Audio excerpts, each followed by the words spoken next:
Assalamualaikum warahmatullahi wabarakatuh. Perkenalkan, nama saya Muhammad Garnan Renazi dari kelas A pagi. NIM saya 4222101003. Kali ini saya akan menjelaskan program klasifikasi karakter tulis tangan menggunakan data EMIS dengan metode histogram of oriented gradients atau HOG sebagai feature extraction dan support vector machine atau SVM sebagai classifier.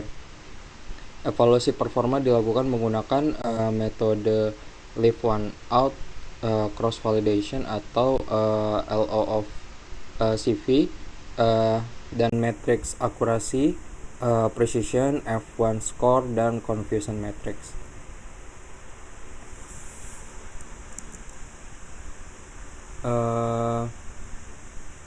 Dataset yang digunakan adalah EMIS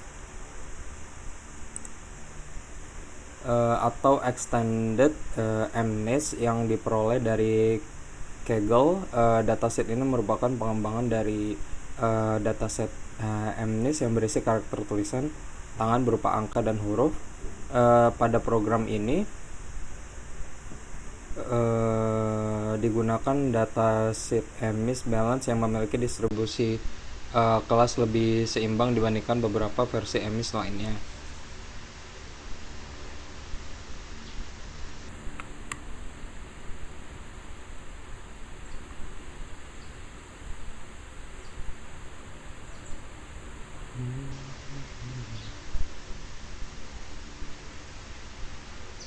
Kemudian pada bagian ini dataset dibaca menggunakan library Pandas dalam format CSV. Kemudian pada baris atau kolom ini digunakan sebagai label karakter, sedangkan kolom lainnya merupakan data pixel. Citra grayscale berukuran 28 x 28 pixel.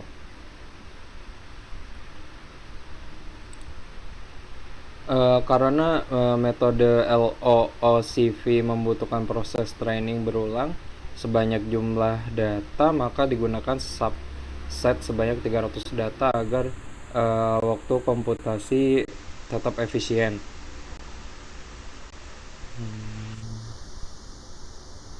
Sini adalah visualisasi data. Berikut merupakan contoh citra karakter tulisan tangan dari data EMIS yang akan diklasifikasi oleh sistem.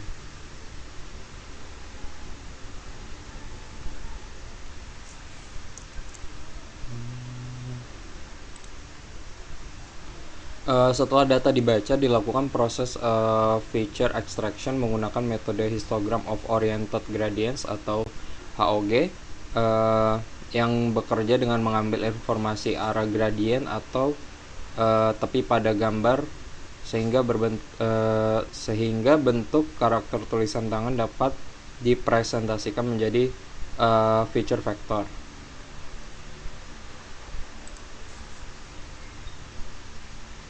Di sini ada orientation, pixel per cell, cells per block, dan block norm. Kemudian block norm L2 height. Kemudian untuk orientationnya sama dengan 9. Parameter orientation menentukan jumlah arah gradien yang digunakan dalam histogram fitur. Kemudian untuk pixel per cell menentukan ukuran sel pada gambar. Jadi kalau semakin kecil ukuran sel, maka detail fitur yang diperoleh semakin tinggi. Kemudian untuk sel per blok, parameter ini menentukan jumlah sel yang digunakan dalam satu blok untuk proses normalisasi fitur. Kemudian untuk blok norm L2 height itu digunakan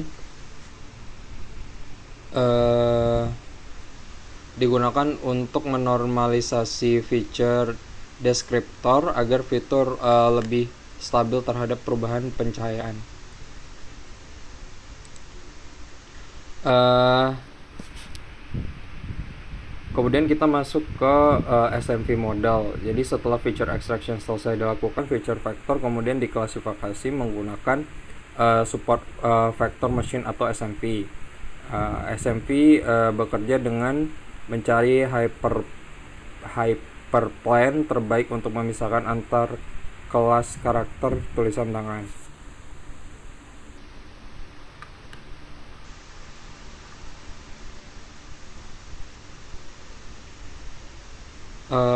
Di sini ada kernel RBF, kemudian C10 dan gamma scale.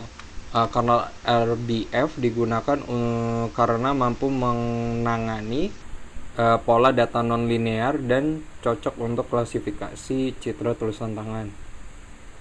Untuk C10, parameter C digunakan untuk mengatur toleransi error pada model klasifikasi. Untuk gamma, parameter gamma digunakan untuk mengatur pengaruh data training terhadap pembentukan decision boundary. Evaluasi performa dilakukan menggunakan metode leave one out cross validation atau LOOCV.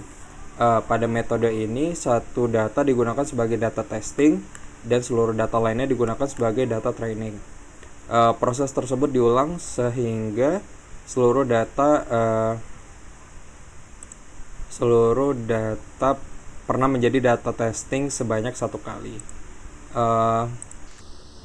Tapi untuk LOOCV sendiri ada kelebihan dan kekurangan. Untuk kelebihan dari LOOCV yaitu adalah metode ini dapat mengevaluasi menjadi lebih stabil dan memanfaatkan seluruh data secara maksimal. Kekurangannya, untuk kekurangan LOOCV itu memiliki kompleksitas komputasi yang lebih tinggi karena proses training dilakukan berulang sebanyak jumlah data.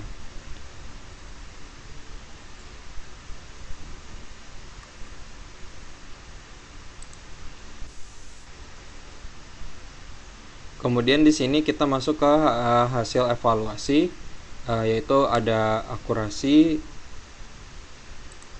precision, F1 score. Untuk akurasi itu menunjukkan persentase prediksi yang benar terhadap seluruh data. Precision menunjukkan tingkat ketepatan model dalam melakukan prediksi kelas. Kemudian F1 score merupakan kombinasi antara precision dan recall sehingga memberikan evaluasi yang lebih seimbang. Sini hasil evaluasinya. Untuk akurasinya itu ada di 0,4433, precisionnya 0,4196 dan F1 score-nya 0,4092.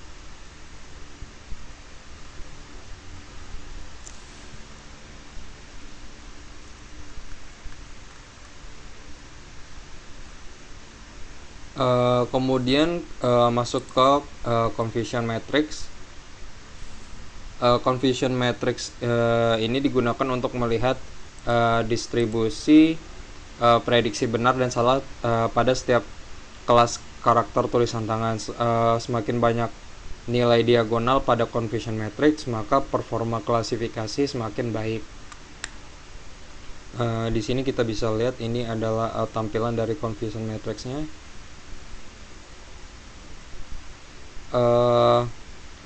Berdasarkan hasil pengujian, kombinasi metode HOG dan SVM bisa melakukan klasifikasi karakter tulisan tangan pada data set emis dengan performa yang cukup baik.